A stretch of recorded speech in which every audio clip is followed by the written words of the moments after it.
দু ধরনের বন্ধুত্ব হয়, একটা প্রকৃত বন্ধু আর একটা নামের বন্ধু।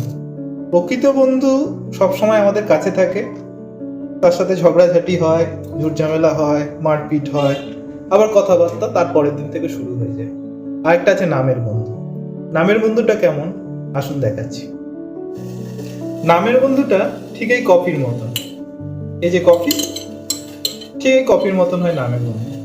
কি করে দেখুন, এটা হচ্ছে বন্ধুত্বের সম্পর্ক। গরম হচ্ছে, উষ্ণ হচ্ছে, একটু ঝগড়াঝাটি হচ্ছে, আর এই হচ্ছে নামের বন্ধু। এই দেখুন,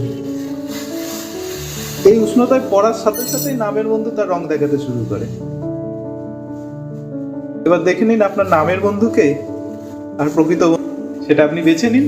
নামের বন্ধুর সাথে থাকবেন না প্রকৃত বন্ধুর সাথে থাকবেন, আপনারা কি বলেন?